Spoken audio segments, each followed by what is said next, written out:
Alyssa Monroe didn't ask for attention.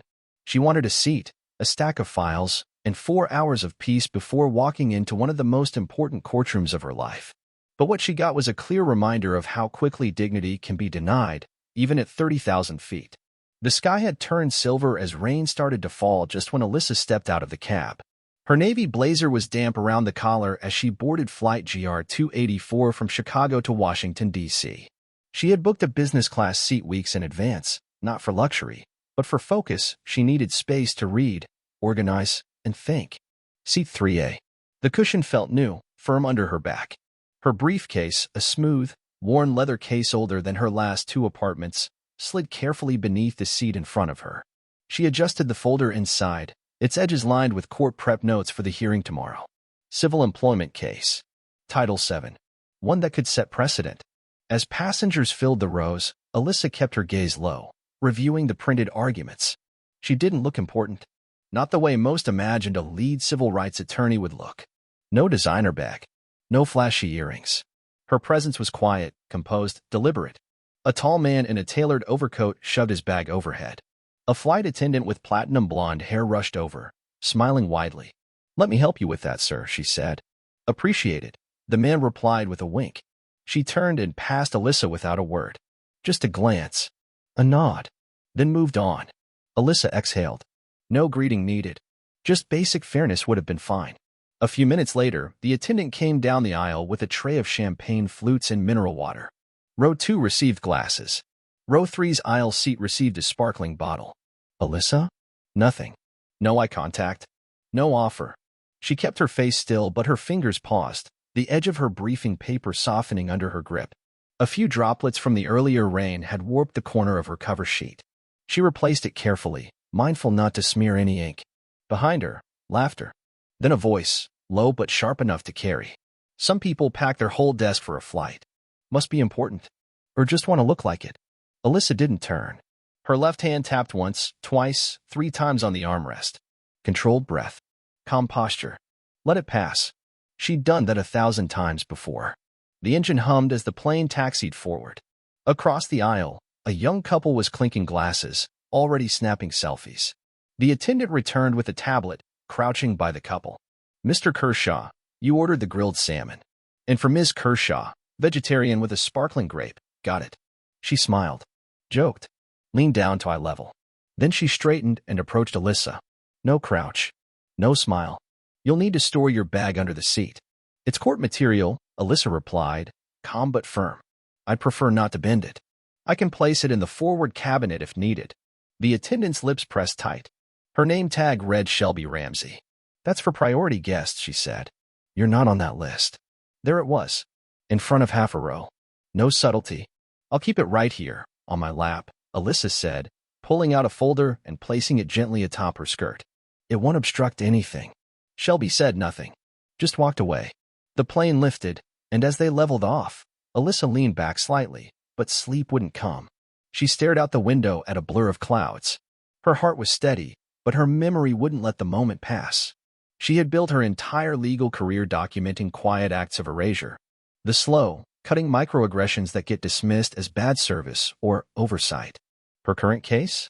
A black pilot who had been pushed off optimal flight rotations for years after speaking up. The timing, the irony, it stung. The drink cart came. Shelby returned. She moved down the row with cheer. Sparkling water here, soda there. Then she reached Alyssa's seat. Without a word, she placed a plastic cup of warm water on the tray and moved on. Alyssa looked down at it. Not the drink. Not even the omission. It was the decision. The intentionality of absence. Behind her, a voice muttered, "Guess she's not one of the usual types up here." No response. Alyssa didn't give it one. She couldn't afford to, not if she wanted to keep control of the moment. She thought of her mother, a nurse who once worked an entire shift after being called a racial slur. Her mother had come home and washed her hands until her knuckles turned red. That memory came back now, as Alyssa reached into her briefcase and pulled out her pen. She underlined a line in the legal brief. Subtle, deliberate. Across the aisle, a woman was now watching her. Not judging. Not helping. Just watching. The flight went quiet. Then dinner service began. Hot entrees. Cloth napkins. Silverware. When Shelby returned to Alyssa's row, She dropped a tray unceremoniously onto the table. A cold turkey wrap. No wine. No entree. Just foil and plastic. We ran out, Shelby said. This is what's left. I confirmed my meal a week ago when I booked, Alyssa replied. Level. System messes up, Shelby shrugged. Alyssa stared at the sandwich. She didn't touch it. Not out of protest.